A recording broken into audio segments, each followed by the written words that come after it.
한국의 역사 속에, 특히 기독교 역사 속에 아주 기독교가 우리 대한민국에 들어온 초기부터 교회가 세워져서 아주 오랜 역사를 가진 그런 교회들이 몇몇 있습니다. 그 가운데 대표적인 교회 가운데 하나가 여러분도 잘 아시는 세문안 교회입니다. 1920년 세문안 교회의 당회록이 공개가 됐는데, 지금부터 거의 100년 전이죠. 그 당회록에는 주일 성수를 하지 않는 교인들을 권징하는 그런 장면이 많이 나옵니다. 무슨 얘기냐면, 주일 성수를 하지 않은 사람들, 주일에 예배에 빠진 사람들에 대해서 여러 차례 경고를 했지만은 말을 듣지 않아서 수찬 정지 등의 이 권징이 매주 치리가 되는 것을 그 당회록을 통해서 공개가 된 겁니다. 수찬 정지라는 건 뭐냐면, 오늘 이렇게 한 그 성찬식 같은 거, 이런 거를 받을 수 없게 징계를 내렸다라는 그런 얘기입니다. 그 밖에도 또 대표적인 징계 가운데 하나가 어떤 그 투표권이라든가 교회 안에서 투표를 할 수 있는 권리를 어느 일정 기간 동안 박탈한다든가 하는 그런 권징들을 하게 되는 것입니다. 일제강점기 때의 독립운동가였고, 또 기독교, 대한민국 기독교의 아주 거목이었던 조만식이라는 장로님이 계십니다. 어느 주일날 예배에 참석을 하려고 했던 조만식 장로님에게 한 손님이 찾아옵니다. 조만식 장로는 그 손님과 얘기를 하다가 그만 예배 시간에 늦게 됩니다.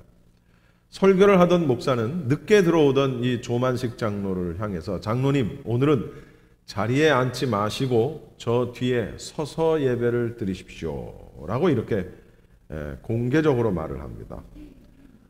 그런데 조만식 장로는 그대로 순종합니다. 그런데 연로한 그 조만식 장로님에게 그렇게 징계를 내렸던 그 목사는 바로 조만식 장로님의 제자였던 주기철 목사님이었습니다. 여러분, 대한민국 교회 역사에 있어서 조만식, 주기철 이 두 분이 차지하는 크기는 어마어마합니다. 기독교 역사를, 특히 대한민국의 기독교 역사를 얘기할 때 이 두 분을 빼고는 얘기할 수가 없지요. 더 대단한 것은 이 주기철 목사님은 조만식 장로님의 제자입니다. 평양신학교 조만식 장로님이 교장이었을 때 그 학교에 주기철 목사님은 학생이었고, 또 이 교회가 어느 교회냐면 바로 그 유명한 평양의 산정현 교회인데, 그 평양 산정현 교회로 담임 목사로 청빙을 해서 데려온 분이 바로 조만식 장로였습니다. 그런데 예배 시간에 조금 늦었다고 이렇게 많은 교인들이 보는 앞에서 징계를 내린 거죠. 여러분, 오늘날의 교회들에서 이처럼 주일 성수를 하지 않고 또는 예배에 지각을 한 교인들에게 권징을 내린다면, 치리를 한다면 어떤 사태가 벌어질까요? 제가 늦게 들어오는 교인을 향해서 집사님, 권사님, 장로님, 오늘 늦으셨으니 예배 여기 앉지 마시고 저 뒤에 가서 서서 예배 드리십시오 라고 제가 만약에 말을 한다면 어떤 일이 벌어질까요? 아마 조만식 장로님처럼 알겠습니다 하고 가서 예배를 할 분도 계시겠지. 설마 한 분도 없겠어요? 그러나 오늘날 우리 교회의 분위기로 볼 때, 우리들의 교회의 분위기로 볼 때 그렇게 할 수 있는 사람이 그렇게 많지는 않습니다. 에이, 교회가 뭐 여기밖에 없어? 그러면서 당장 교회를 떠날 것입니다. 그런데 더 문제가 뭔지 아십니까? 그렇게 권징하고 치리할 수 있는 배짱 있는 목사도 없다는 사실입니다. 어떻게 보면 그게 더 서글픈 거예요. 그렇기 때문에 교인들이 그렇게 될 수밖에 없었을지도 모른다라는 사실을 저는 한번 해봅니다. 여러분, 교회 안에서 목사가 설교를 통해서 혹은 어떤 개인의 지적과 어떤 충고와 권면을 통해서 나의 어떤 치부가 드러나고 나의 어떤 잘못이 드러났을 때 그것을 하나님의 음성으로 듣고 아멘 하고 받을 수 있어야 된다는 거예요. 아멘? 그럴 마음이 전혀 없죠. 이게 뭐 교회가 여기밖에 없어? 사실 저도 비록 몇 명 모이지 않는 교회 목사지만 제 나름대로는 그래도 지도 목사라고 하나님 말씀을 전하는 주의 종이라고 교인들 눈치 보지 않고 설교해야지. 오직 하나님의 말씀만 바로 전해야지 라고 저도 다짐을 합니다. 그런데 여러분, 제가 그렇게 하는 것 같아요? 설교를 하다 보면요, 내가 이 말을 하면 이 집사가 걸리고, 내가 저 말을 하면 저 집사가 걸리고, 내가 이 말을 하면 저기 있는 사람이 이 말에 넘어질까, 상처받지는 않을까, 늘 한쪽으로는 그 생각을 하면서 설교할 때가 한두 번이 아니라는 거예요. 그래서 이만큼 지적할 것도 요만큼밖에 못하고 요만큼 지적할 건 아예 하지 못할 때도 비일비재하다는 겁니다. 이게 참 목사가 짊어져야 할 어떤 몫이에요. 분명히 하나님께 책망 들을 걸 뻔히 알면서도 교인들이 상처받고 떠나고 하는 이런 것들이 두려워서 그렇게 하지 못할 때가 참 많다라는 겁니다. 이게 오늘날 대한민국 교회의 어떻게 보면 참 슬픔이기도 하다라는 겁니다. 사랑하는 우리 프레이즈교회 성도 여러분, 우리 교회뿐만 아니라 혹 여러분들이 다른 교회 가서 신앙생활을 하는 기회가 있다 손 치더라도 목사의 입을 통해 혹은 어떤 상황들을 통해서 나의 치부가 드러나고 나의 잘못이 공개되었을 땐 그것을 하나님이 나에게 주시는 말씀으로 듣고 아멘으로 화답하고 회개할 수 있기를 바랍니다. 그래야 여러분이 복을 받습니다. 나 들으라고 하는 소리지, 이렇게 실눈을 뜨고 나 들으라고 하는 소리 이렇게 얘기하면 안 된다는 거예요. 그 너 들으라고 하는 소리예요. 그 눈치를 챘으면은 아멘 해야지. 아멘. 저는 지금 뭐 누구 들으라고 하는 소리 아니에요. 오해하지 마시기 바랍니다. 오늘 본문은 안식일 논쟁에 관한 내용입니다. 어느 안식일 날이었어요. 마침 예수님께서 밀밭 사이로 지나가시게 됐는데 제자들이 앞장서서 예수님께서 지나가실 수 있도록 길을 가리고 있는 이삭을 자르면서 가고 있었던 거예요. 그런데 이 장면을 목격했던 바리새인들이 이러한 행위에 대해서 예수님과 제자들을 비난하기 시작을 했다는 겁니다. 그런데 제자들이 이삭을 자른 것은 단순히 예수님이 지나가시는 길을 열기 위한 것만은 아니었던 것 같아요. 왜냐하면 바리새인들이 제자들을 비난했을 때 예수님이 어떤 말씀을 하셨냐면 갑자기 다윗 얘기를 합니다. 다윗과 그의 동료들이 배고플 때 제사장만이 먹을 수 있었던 진설병을 먹은 사실을 예로 들어서 제자들을 변호한 것으로 봐서 아마도 이 이삭을 자름과 동시에 먹기도 했던 것 같아요. 그런데 잘 보면 오늘 본문 내용을 잘 보면 제자들이 단순히 어떤 그 이삭을 잘랐기 때문에 바리새인들이 비난을 했던 게 아니라 그 행위를 안식일에 했기 때문에 비난을 한 겁니다. 안식일에 했기 때문에. 그 이유는 이렇습니다. 다른 사람의 곡식의 낫을 사용해서 대량으로 수확을 해가는 것도 불법이지만 그러나 손으로 잘라서 비벼서 먹는 정도는 율법에서도 허용을 하고 있었다는 거예요. 이때 당시에. 단 안식일에 그러한 행위를 한다면 비난의 대상이 될 수 있었다라는 거죠. 근데 이날이 안식일이었다는 거예요. 바리새인들에게 있어서 제자들의 이런 행위는 율법에서 금지하고 있는 안식일의 규례를 깨는 이른바 노동행위로 봤던 겁니다.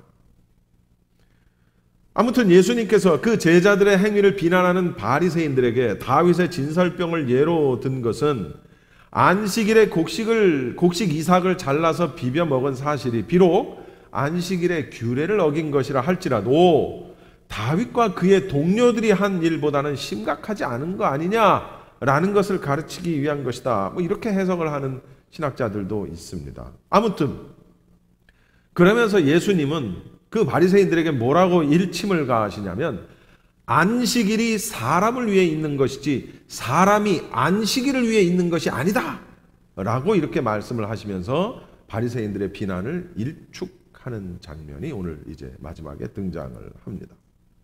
자, 이것이 오늘 말씀의 내용입니다. 우리는 이 본문을 통해서 저는 두 가지 부분을 살펴볼 예정입니다. 첫째는 본질에 대한 부분입니다. 본질. 그리고 두 번째는 현상에 대한 부분입니다. 그래서 오늘 말씀의 제목이 본질과 현상입니다. 여러분, 안식일의 본질이 뭐냐라는 거예요. 본질이라는 말이 좀 어렵긴 하지만 이걸 좀 쉽게 표현하면 이렇습니다. 안식일의 의미가 뭐냐라는 겁니다. 안식일의 정신이 뭐냐라는 거죠. 예수님 당시만 해도 아직은 안식일입니다. 안식일 계명이 공식적으로 이스라엘 백성에게 주어진 것은 우리가 잘 아는 대로 모세가 시내산에서 십계명을 받은 때라고 할 수 있어요. 그러나 모세가 시내산에서 십계명을 받기 전에도 안식일이 이스라엘 백성에게 알려져 있었습니다. 또한 우리가 잘 아는 대로 하나님이 천지 창조를 마치신 후에 제7일에 뭐 하셨어요? 안식하셨어요. 안식하는 날로 정하셨어요. 그리고 그 날을 우리 사람이 인간의 이익을 위해서 축복하고 구별하는 날로 삼아 주셨다라는 거죠. 신명기에 보면은 안식일에는 육체적인 노동에서 해방되어야 한다라는 어떤 인도주의적인 면이 강조되는 것을 우리가 보게 됩니다. 그리고 이스라엘이 애굽에서 억압받는 노예 생활로부터 구원받은 사실이 또 안식일을 지켜야 하는 이유로 제시가 되기도 합니다. 또 안식일은 아주 각종 여러 가지 죄로 인해서 정신적인 압박과 고통에서 해방이 돼서 안식을 누리게 하려는 목적이 있다는 거죠. 안식일에는 온 회중이 다 함께 모여서 예배를 합니다. 그렇게 함으로써 백성들은 하나님께 영광을 돌렸고 또 각종 여러 가지 죄로 인한 고통과 압박에서부터 해방돼서 정신적으로 안식을 누릴 수 있었던 거예요. 여러분, 이게 안식일의 본질이라는 겁니다. 다시 말하면 이것이 안식일의 의미고 이것이 안식일의 정신이라는 거예요. 그런데 예수님 당시에는 이 바리새인들이 이 안식일에 온갖 제약들을 다 만들어놨어요. 온갖 규례들을 다 만들어놨어요. 그래가지고 이 규례를 지키다 보니까는 쉴 수가 없는 거예요. 이거는 해야 되고 이건 하지 말아야 되고 저것도 하지 말아야 되고 편안하게 정말 정신적으로 육체적으로 쉬는 그냥 말 그대로 안식해야 되는데 이것도 하지 말아야 되고 저것도 하지 말아야 되고 하니까 이 온통 규례 때문에 너무 힘들어지게 된 거예요. 그러니까 안식일의 본질이 사라져버린 겁니다. 외형적인 형식과 규범에 얽매여서 안식일의 의미가 사라져버린 거예요. 그래서 더 이상 안식일은 사람들에게 안식을 주는 게 아니라 오히려 불편함을 주고 억압을 주고 고통을 주고 그걸 지키지 못하면 양심의 가책을 주고 마음의 부담을 주고 하는 것으로 바뀌어버렸다라는 그런 얘기입니다. 그래서 예수님은 이 안식일이 사람의 안식과 평안 그리고 축복을 위해서 존재하는 거지 사람이 안식일 자체를 위해서 존재하는 것이 아니라는 사실을 강조하셨던 겁니다. 자, 이것을 오늘날로 그대로 한번 가져와서 한번 적용을 좀 한번 해보겠습니다. 여러분, 오늘날은 어떻습니까? 이제 구약의 안식일이 이제 우리는 예수님의 부활하신 날, 주님의 날, 안식 후 첫날, 부활하신 다음 날, 이제 그 날, 주의 날, 그 날을 우리가 이제 주일로 지키게 됐습니다. 안식일과 주일의 차이가 약간 있죠. 이 부분은 뭐 나중에 기회가 되면 다시 한번 살펴보는 걸로 하고, 자, 여러분, 안식일에는 이거 하지 마라, 이거 하지 마라, 하지 마라는 규례가 많은 것처럼 교회마다 조금씩 차이가 있기는 하지만은 특히 어떤 보수적인 마인드를 가지고 있는 교회 목사와 장로들, 그런 교회에서는 주일날, 주일에 뭐 사먹지 마라, 주일에 뭐 돈 쓰지 마라, 주일에 뭐 하지 마라 하는 얘기 혹시 여러분 들어보셨습니까? 저는 어렸을 때 그런 거를 많이 들어봤어요. 여러분, 제가 주일학교 아마 고등학교 다닐 때까지도 그랬던 것 같아요. 여러분, 강대상에 절대 아무도 올라가지 못했던 기억이 납니다. 강대상에는 목사님 외에는 절대로 올라가지 못했고요. 어디 애들이 강대상에 올라가서 놀고 아주 혼났어요. 야단 맞았어요. 여러분, 강대상에 어디 구두, 신발 이런 걸 신고 올라가냐고요. 네? 신발 벗고 올라가. 뭐 강대상용 슬리퍼가 따로 있었어요. 그런데 요즘 어때요? 여러분, 상윤이 여기 가서 뛰놀지요. 정혜준이 여기 걸터 앉아서 기타 치죠. 너도 나도 다 올라가죠. 저도 지금 구두 신고 여기 올라왔어요. 이 개념이 많이 바뀌었어요. 여러분, 젊은 사람들 혹은 요즘에 어떤 더 개혁된 교회 안에서는 이제 그런 모습들이 많이 사라져서, 모르겠어요. 한국에 있는 그런 교회들, 보수적인 교회들은 아직도 그렇게 하는지 모르겠지만, 특히 우리 영 목사님하고 저는 학창 시절부터 기타 치고 찬양팀 인도하고 하는 걸 너무 좋아했어요. 근데 어떤 교회에서는, 교회 안에서는 기타 치면 안 된다, 드럼 치면 안 된다. 그나마도 손뼉 치면서 찬송해도 안 된다. 두 손을 들고 부르짖어 기도하면 안 된다. 하나님이 귀머거리냐? 여러분, 그랬었다니까요. 모르겠어요. 지금도 그런 교단 혹은 그런 교회가 있는지는 모르겠지만 하여튼 그랬어요. 나쁜 건가요? 아니면 괜찮은 건가요? 헷갈리시죠? 여러분, 주일날 교회에 빠지고 놀러가면 큰 죄입니까? 하나님의 큰 징계가 기다리고 있습니까? 주일날 예배에 지각하면 큰일입니까? 주일날 극장 가면 난리 나요? 주일날 문화생활하면 타락한 겁니까? 제가 여기 아는 미국 사람 한 사람이 있습니다. 킴 마틴이라는 사람입니다. 이 양반은 영어 선생님이에요. 이분은 크리스찬인데 주일날 운전도 안 해. 심지어 학생들 1대1로 개인 그 영어 교습을 하면서 학생들이 이제 그 교습비를 내잖아요. 주일날 주면 안 받아. 깜짝 놀랐어. 주일날 자기 교습비를 주면 안 받아. 다른 날 달래. 야, 이해가 안 되고 내가 그 사람한테 나 너 이해가 안 된다라고 얘기는 했지만 그건 또 그 사람의 신앙이고 그 사람의 어떤 그 나름대로의 어떤 룰이니까 뭐 존중을 해줘야 되죠. 예. 끝까지 한번 여러분 잘 들어보세요. 우리나라에 복음이 전래된 초기에 있었던 에피소드 가운데 하나입니다. 주일날 아침에 교인들이 목사님 얼굴을 보고 박장대소를 하고 웃습니다. 왜냐하면 목사님의 콧수염이 절반은 면도가 돼 있고 절반은 면도가 돼 있지 않은 모습으로 이렇게 예배당에 와서 강단에 선 겁니다. 여러분 상상을 해보십시오. 한쪽 수염이 잘려 있고 한쪽 수염은 길어 있는 모습을 말입니다. 완전히 개그 콘서트죠? 이유는 그렇습니다. 설교를 준비하던 목사님이 열심히 설교에 몰두를 하다 보니 자정이 됩니다. 토요일 자정, 주일로 넘어갑니다. 주일 성수를 해야 돼. 주일날은 아무것도 안 해야 되는데 설교를 하다 보니 한 1, 2분밖에 남지 않았어요, 시간이. 그래서 급하게 수염을 깎다가 12시가 땡 지났네? 12시가 반밖에 면도를 안 했는데 12시가 지나가지고 이거를 면도를 안 한 거야. 그리고 그대로 와서 교단 앞에 쓴 거야. 교인들은 웃긴다고 웃는 거죠. 근데 이 목사님은 웃기려고 한 게 아니야. 자기는 철저하게 주일날 안 할 걸 안 하는 그런. 근데 이게 실제로 있었던 에피소드라는 거예요. 물론 근래의 일은 아닙니다. 대한민국 기독교 초기 역사 속에서 아주 있었던 유명한 하나의 일화입니다.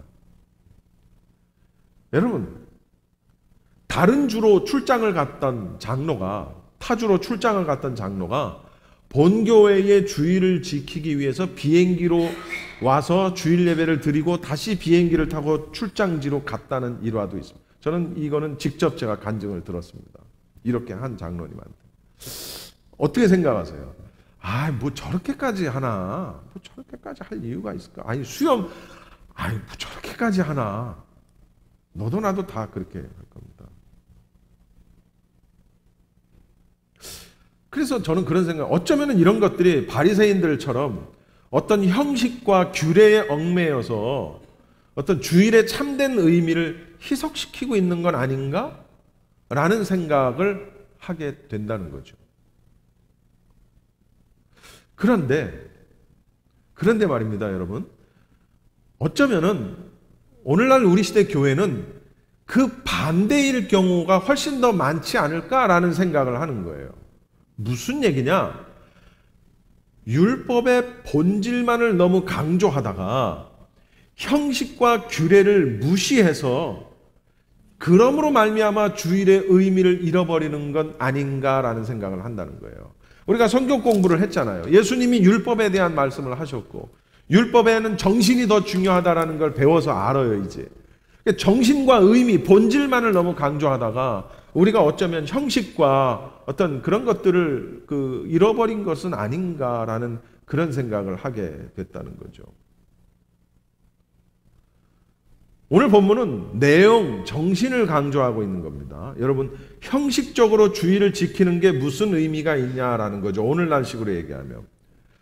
이 말은 주일이 사람을 위해 있는 것이지 사람이 주일 자체를 위해 있는 것은 아니다. 이렇게 우리가 적용을 해볼 수 있다는 거죠. 맞습니다. 여러분, 여기 와서 앉아 있어도 여러분 가운데 몸은 여기 와 있는데 생각은 딴 데가 있으면 소용이 없는 거죠. 또 오늘만 경건하게, 주일날 오늘만 경건하게 예배를 하고 평소에는 예배와 전혀 상관없는 삶을 산다면 오늘의 이 경건한 예배가 무슨 의미가 있느냐라는 거예요. 그렇죠? 자, 여러분, 그래서 내용이 중요하다는 거예요. 그런데 여기까지만 설교를 하고 제가 아멘 하고 끝내면 여러분들은 어쩌면 굉장히 마음이 편할지도 모르겠어요. 마음이 중요한 거니까 어떻게 이렇게 해도 상관없고 저렇게 해도 상관없겠지 라고 여러분이 혹 생각을 할 수 있을 것 같아요. 제 오늘 설교의 본론은 여기서부터입니다. 마태복음 23장 23절 말씀을 여러분 한번 같이 읽어봅시다. 같이 한 목소리로 시작. 화 있을진저 외식하는 서기관들과 바리새인들이여, 너희가 박하와 회향과 근처에 11조는 들이되 율법에 더 중한 바 정의와 긍휼과 믿음은 버렸도다. 그러나 이것도 행하고 저것도 버리지 말아야 할지니라. 이거 누가 한 얘기예요? 이것도 예수님이 하신 말씀입니다. 예. 무슨 얘기입니까? 이것도 해야 되고 저것도 해야 된다라는 말씀은 본질의 의미도 우리가 찾아야 하고 외형적인 것도 우리는 갖춰야 된다라는 거예요. 그게 무슨 얘기예요? 두 가지가 다 중요하다라는 얘기입니다. 두 가지 다 해야 된다라는 거예요. 본질도 형식도.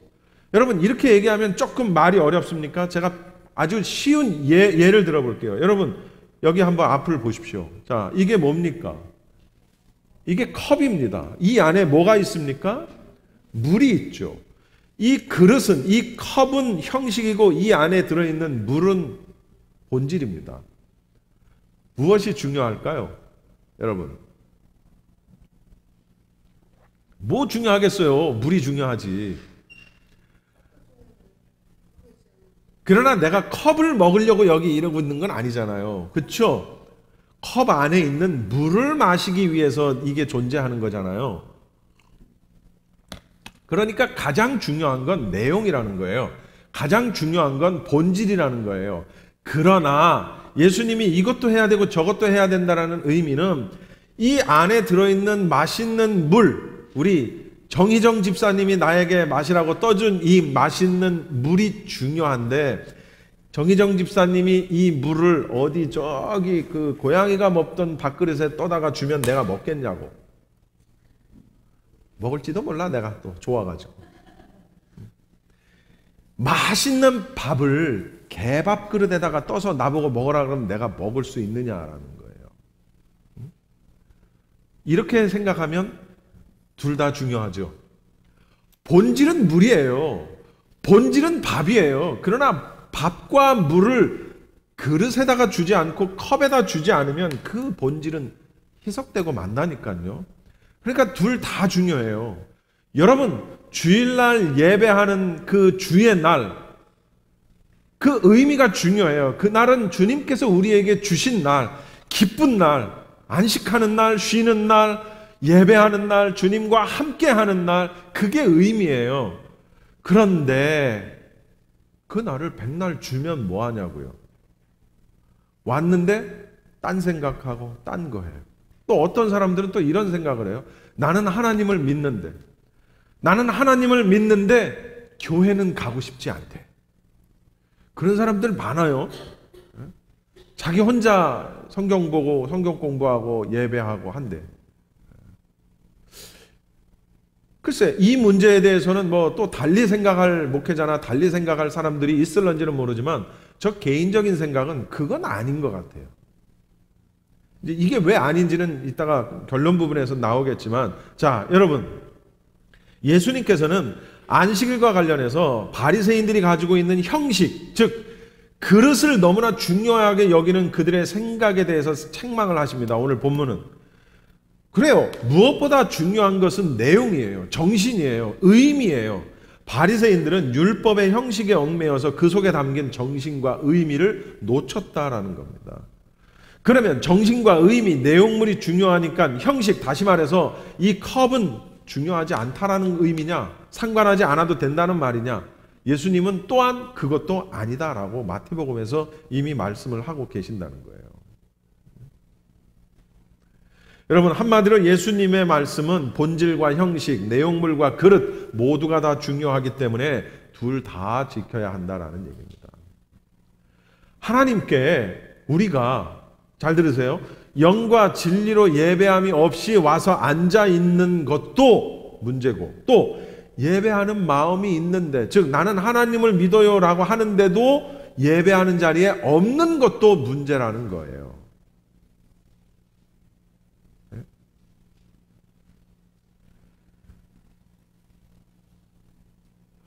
이것이 주일, 성수, 안식일 이거를 대표적으로 제가 지금 설교를 하고 있지만 사실은 오늘 설교의 어떤 그 적용을 굉장히 폭넓게 여러분 하셔야 합니다. 무슨 얘기냐면 주일, 성수 말고도 우리가 교회 안에서 지켜야 할 규례와 어떤 룰과 이런 것들이 많이 있죠. 헌금도 거기 있을 수 있고 어떤 조직의 어떤 사역도 있을 수 있고 굉장히 많은 것들이 이제 우리 안에 있습니다. 헌금을 예로 들어볼까요? 여러분, 헌금을 할 때 이것이 너무 아깝다라는 마음을 가지고 헌금을 하면 행위적으로는 했어요. 그러니까 어떤 형식은 갖췄어요. 그러나 이것이 아까운데 이거 안 하면 안 될까? 내가 그래도 명색이 14인데 해야지 이런 마음을 가지고 헌금을 했다면 이 헌금을 하나님이 받으실까요? 우리가 상식적으로 한번 생각을 해보죠. 하나님이 그래 안 하는 것보단 낫다 이렇게 생각하실까? 아니면 하나마나 한 짓 했네? 라고 생각하실까? 여러분, 우리 교인들 가운데 11조 제일 많이 하는 교인이 500불을 하십니다. 여러분, 500불 11조 하는 게 쉬운 것 같아요? 절대로 쉽지 않습니다. 저는 그래요. 여러분들은 모르겠지만 200불 11조 하시는 분도 계시고 100불 하시는 분도 계시고 아주 참 다양합니다. 제가 말하고 싶은 건 뭐냐면 100불을 11조를 하든 500불을 11조를 하든 쉽지 않다는 거예요. 왜? 특히 어려운 사람들일수록 더 요 100불만 있으면 요 200불만 있으면 요 300불만 있으면 한 달 먹을 양식 마켓에 가서 음식을 살 수 있어요. 그 돈이면. 여러분, 500불이면 한 달에 뭘 해도 할 수 있어요. 굉장히 큰 돈입니다. 그런데 이걸 안 할 수도 없고 하자니 참 죽겠네 이거 이러면서 11조를 하고 헌금을 한다면 하나님이 그걸 받으시느냐라는 거죠. 그것이 헌금의 의미를, 드림에 대한 의미를 다 했느냐라는 거예요. 분명히 어떤 형식은 갖췄지만 내용이 있었느냐라는 거죠. 그 안에. 여러분, 우리는 생각해 봐야 돼요. 이런 식으로 모든 걸 적용을 해볼 수 있다라는 겁니다. 주일날 와서 여기 앉아 있어도 내가 과연 예배를 했느냐 생각해 볼 여지가 있고, 내가 헌금을 했는데도 불구하고 내가 진짜 헌금을 했느냐, 헌금의 의미가 뭡니까? 여러분, 제가 늘 설교에서 말씀드리죠. 우리가 가진 것 중에 하나님께 드릴 수 있는 것 중에 제일 쉬운 게 뭐라고요? 그게 돈이라고요, 돈. 여러분, 목숨을 바치라 그러면 바칠 수 있습니까? 여러분 자식을 하나님 앞에 드리라 그러면 여러분 드릴 수 있어요? 여러분 형제, 여러분 부모, 여러분 사업체를 몽땅 갖다가 다 주님 앞에 바쳐라 그러면 바칠 수 있겠냐고요? 없어요. 하나님 그런 거 요구하시지도 않지만 요구하신다면 할 수 없어요. 무슨 얘기냐? 우리가 할 수 있는 것 중에 제일 쉬운 게 헌금하는 거예요. 헌금하는 거. 그래서 하나님이 사실은 우리가 10의 1조를 한다고는 하지만 여러분 10의 1조는 하나님 거고 10의 9조는 다 내 거예요? 만약에 10의 1조를 하나님 앞에 드리고 10의 9조는 내 거니까 내 마음대로 쓴다 이런 정신을 가지고 있으면 그것도 벌써 이미 그 본질이 오도가 됐다라는 거예요. 내가 10개를 가지고 있지만 10개 다 내 게 아니에요. 하나님이 원하시면 나에게 20개도 줄 수 있고 하나님이 원하시면 10개 다 뺏어 가실 수도 있어요. 내 게 아니라고요. 다만 그 가운데 한 개를 하나님 앞에 드리라는 거예요. 내 마음을 담아서 신앙의 고백으로 드리라는 거예요. 그러니까 그것이 어려워서도 못 드리기도 하고 여러분 어려워서도 못 드리기도 하고 아까워서 못 드리는 분은 없을 거야. 설마. 다만 형편이 어려우니까 이걸 정말 해결하기 위해서 이 돈이 필요할 때가 있어요. 여러분 오해하지 말고 들으세요. 그러니 무조건 11조 하시오. 가타부타 따지지 말고 11조 하시오. 전 이걸 얘기하는 게 아니에요. 만약에 내가 생활이 어려워, 너무 어려워. 하나님 앞에 이 10의 1조에 대한 부분을 가지고 심각하게 기도해 보시고 하나님의 어떤 그런 응답을 한번 여러분 받아보세요. 또는 목사의 설교와 어떤 말씀을 통해서 응답을 들으시기를 바랍니다. 그런 것 없이 하지 않으면 드려놓고도 손해고 안 드리면 안 드리는 대로 손해고 그 외에도 적용할 수 있는 부분들이 많이 있습니다.